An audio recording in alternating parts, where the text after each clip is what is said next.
Welcome back, sir. Thank you, ma'am.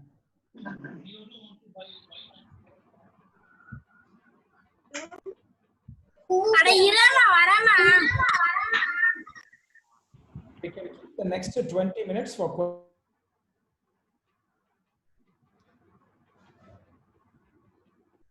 Hello, sir. Can I ask a question?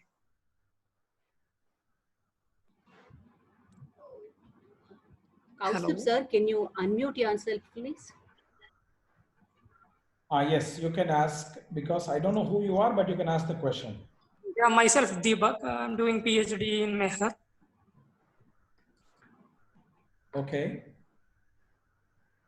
Please ask your question, sir. Sir, it says, it says that Jivatma Paramatma Sangama is yoga.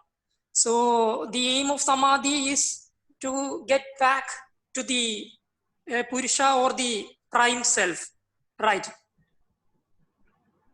So the individual soul get connected with the prime self in Samadhi and it becomes one. That is the aim of Samadhi. So my question is that what made this individual self separate from the prime self or the supreme self? What is the cause which made the individual self separate? Okay. So there are two parts to this question. First part I will answer that Jivatma and Paramatma have to come together. That only is yoga is not fully correct. That is one of the yoga definitions that has been given by Yajnavalkya and certain others. Samyogo yoga ityukto jivatma paramatma yoho. But yoga is actually a connection. And for those who are astikas who believe in Paramatma and Jivatma, this is yoga. However, there are certain schools like the Sankhya school or the Nyaya school, etc., that does not believe in the Ishvara. There, the yoga is the connection between the Purusha and, let us say, attributes of the Prakriti, the connection that they are moving in one direction, not in different directions. And those who don't believe in the Purusha itself, because there are even schools that don't believe in the Purusha, yoga is the union of body, breath, and mind. So essentially, yoga is a union. What it is in union with, what is in union with what is dependent on the different schools that have come from the Vedic darshanas. Having said that, since it looks like you are a believer of the Purusha and Paramatma, why it got separated is very simple. It is the decision of the Paramatma to create life so that there is fulfillment of Purusha Dharma. The Jivatmas were created with individual Dharma to be fulfilled. That is where there is a separation. So it's almost like let me give this example. Let's say, for example, I am the master. I tell my driver, hey driver, here is a message that I want you to give to the person in the next village and come back. So I give a letter and I give it to my driver to go deliver it, and he has to come back to me after delivering that letter with a response and come back to me. That is his dharma. But so that is why I hire a driver, because I don't want to go myself, because I have other duties to perform. Same way, Paramatma creates the Jivatma for fulfilling certain dharmas. But what happens is the Jivatma gets lost in the way. My driver, instead of going to the next village, on the way he meets a very beautiful person. Then he says, okay, maybe I want to fall in love, starts marrying that person, creates a family. Then 20 years later, he remembers, my boss gave me a letter, I have to go give it. Then he starts the journey again. That's why we have repeated births. So the reason for separation is because we are deviating from our path, our dharma.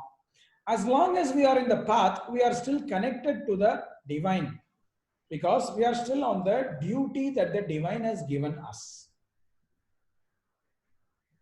So that is basically the concept here. Thank you, sir. Yes. Sir, shall we go ahead with the session, sir? Or we... We take the interaction at the end. Yes, sir.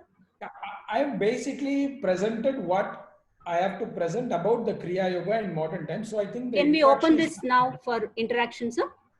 Yeah, of course. Okay, sir. There is a question in the chat. Is the Kriya Yoga described here as same as the Karma Yoga in Bhagavad Gita? Very similar. Because in the Karma Yoga in the Bhagavad Gita, Krishna is saying, Karmanyevadikarastu ma paleshu kadachana. So the same concept is presented in the Bhagavad Gita by Krishna, where he is saying, do the best of your action, but leave the results to me. Me meaning Krishna, not me, Kaustubh, but Krishna. That is the Ishvara Pranidhana of the Patanjali's Kriya Yoga. Patanjali gives us a little more details, but if you look at it in a more comparative manner, the Karma Yoga of the Bhagavad Gita is the similar concept to the Kriya Yoga of Patanjali. And Ilangon sir, you are so great. This question is coming from somebody from China. You are attracting so many people from all over the world.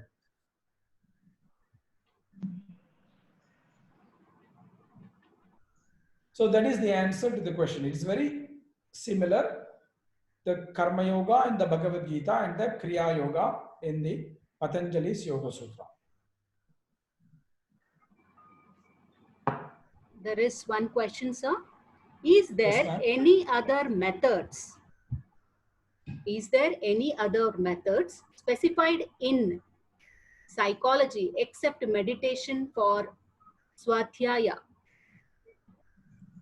Psychology? Yeah.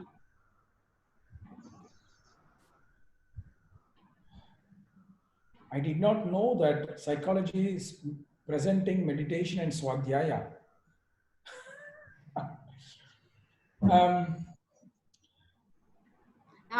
Sorry. It is Patanjali Yoga Sutra, short form of it. Patanjali Yoga Sutra. I repeat the question once again. Is there any method specified in Patanjali Yoga Sutras except meditation for Swadhyaya? In Patanjali's Yoga Sutra, the Swadhyaya is defined as Swashaka Adhyayanam Pranavadi Mantra Japova. Swadhyaya is presented as recitation of mantras that we are initiated to us by our teachers. Because the mantras will, using sound vibrations, it will remove the obstacles that we have put in and it will reveal our true nature. That is also what Patanjali says in the first chapter. Tajjapaha tadartha bhavanam tataha pratyak chetana adhigamaha api antaraya abhavaha cha. Antaraya abhava. Obstacles will be removed. Pratyak chetana adhigama. The true self will reveal itself. So mantras is one of the ways, and the other way is Swashaka Adhyayanam. Study of scriptures that belong to the tradition we belong to. See, we in India, we can study the Vedas. Perhaps the Christians can study the Christian texts like the Bible and the Gospels. The Islamic belief verse can perhaps study the texts like the Quran and other very ancient texts. So whatever sacred scriptures we have that come from our tradition, that is another method of Swadhyaya, because the stories and the mythologies and the teachings in that will resonate in our heart based on our true nature and therefore reveal our true nature. So this is the other ways that has been presented to do Swadhyaya. There is one question, sir. What are the precautions one should take before practicing Kriya Yoga? Actually, not much except one thing, which is you should not push yourself beyond your limits. The first commentator to the Yoga Sutra is a great master called Veda Vyasa. He writes that the sutras, the practices of Kriya Yoga must not be pushed beyond our capacities, our limits. So the tapas, swadhyaya and Ishwar Pranidhana must not be forcing ourselves to go beyond our capacity. So that is all we have to take into consideration. But that will automatically be taken care of if methods like yoga are practiced under the guidance of a capable acharya. And that is why Patanjali calls yoga as Anushasanam in the first sutra itself. Atha yoga Anushasanam. Anushasanam comes from the root Shasu Anushishtav. That means the teaching that has to be followed under the guidance and supervision of a teacher. You can't just read a book and learn yoga practices. You have to follow the direction of a teacher. So that's what I would like to say. Okay, sir. Thank you, sir. One question is, like, can we say so-called Jivatma is with impurities? When the impurities are dissolved, same Jivatma transforms into Paramatma? It's again, this can be answered from various points of view. The person who is asking the question obviously is asking from the point of view of one philosophy that is called the Advaita Vedanta philosophy, where there is no separation between Jivatma and the Paramatma. However, it is not the same view as that of Patanjali, nor of the traditional Vedanta philosophy, because in these, especially in Yoga Sutra of Patanjali, Ishvara and Purusha are not the same. So, Jivatma can never be the Paramatma. They are different. They can be close. The Jivatma can rest in the Paramatma, but it does not become the Paramatma. Just because I sit on my mother's lap, do I become the mother? No.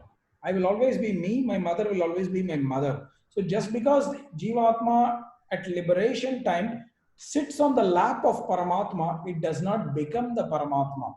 It's still distinct from the Paramatma, but it is in close proximity with the Paramatma. That is what we have to understand.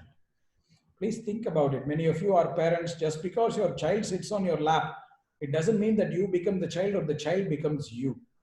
They are distinct. Thank you, sir. One question here is, nowadays so many yogas like aquatic yoga, rope yoga as a great legend. What is your opinion, ancient yoga and modern yoga? They must be asking. All these things like aquatic yoga, dog yoga, bear yoga, they are not yoga, they are ayoga, which is practiced and propagated by ayogyas. They are doing it only for marketing. They are not yoga at all. I hope I have the permission of Mr. Ilangovan to be so frank. They are not yoga at all. And here is a question, sir.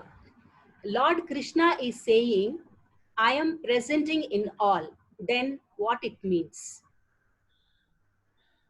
I think the person who's asking this question has so great esteem about myself, but I am not as great as Lord Krishna to answer this question, because this question you have to ask Lord Krishna, not me, because it is what he is saying, not me.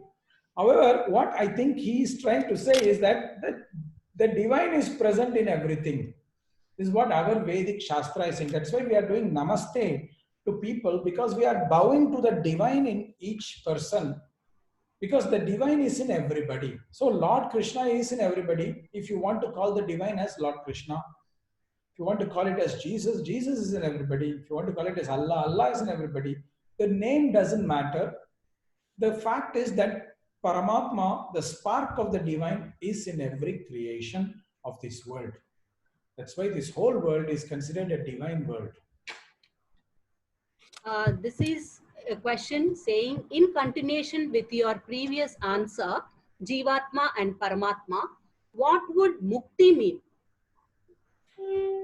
Mukti means we are free from the liberation we are free from the responsibility that we have been given, the dharma that we have been given, we have done it. Like my driver has, until he delivers the letter and comes back with the answer, he is not free from that duty. Once he has done that, I say, okay, now you can go home.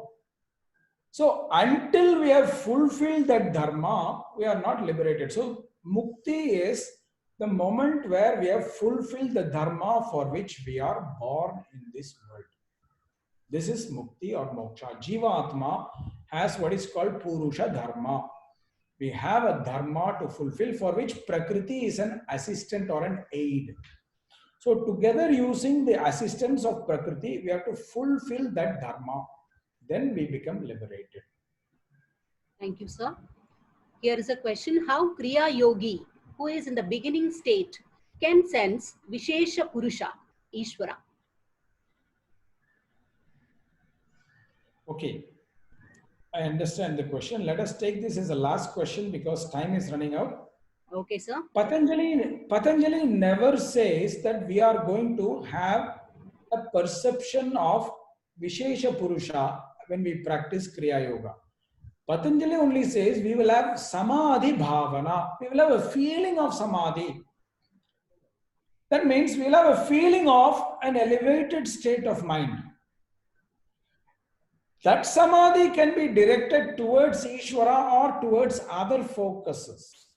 See, in the third chapter, Patanjali presents a range of choices for us to meditate on. We are not all going to choose Ishvara as our focus. So the meditation can be directed towards many kinds of focuses, of which Ishvara is one. So, and Patanjali never says you will go closer to Ishvara. Patanjali says you will go closer to the state of Samadhi through which you can focus your mind on different possibilities. That is all he is saying. So we must not confuse the teachings of Patanjali. So with your permission, last question from my side. As I told you, I have seen you doing some kind of a magic in Lonavala, Kaivalyadhamma. What would be that yoga magic for this COVID-19? How yoga can be a magic now? Sir, in a Mandiravadi Agranga, sir, in the madam. In yoga, there is only one magic, madam. That is called prana. Once we direct the flow of prana in the right manner, the prana will do the magic, not you nor me. The prana will do the magic. That is why in yoga traditions, pranayama is considered the most important practice. And that is what is doing the magic. So, and in COVID times, it is even more significant because the coronavirus problem seems to be affecting a lot the respiratory mechanism. And that is why pranayama is so important in today's times when we are dealing with corona problem. So if you are not yet affected by the coronavirus, practice pranayama so that you become immune to it or you become resistant to it. But if you are affected by it, perhaps practice it so that you are able to come out of it very quickly. The magic I want to say is if you are practicing the pranayama correctly, perhaps you don't need any vaccine. Your pranayama is your vaccine without any side effects and without any charge. It's free. Thank you so very much, sir. Namaste. I thank you on behalf of the Faculty of Yoga Sciences and Therapy, on behalf of Ilangovan sir, the staff, scholars, students, and all the participants who have participated here today, encouraging us to make this national webinar a success. Thank you so very much, sir, for having given patiently and wonderfully answering all the questions. Thank you, sir. Thank you, madam. I cannot say no to Professor Ilangovan. So if he says do it, it is like a nimantrana. You cannot say no. He is like the Godfather. You make an offer that you cannot refuse. Namaste, sir. Namaste. Thank you. Thank you, sir. Thank you to all the participants. Thank you. Thank you, sir. Thank you so much, sir. Have a great Thank you, day sir. ahead. Thank you. Thank you, sir. Thank All you, the sir. evidence, sir. Thank you, sir. Thank you very much. Thank you so much, sir. White Valamudan, sir. Thank you, sir. Thank you, sir. Sir.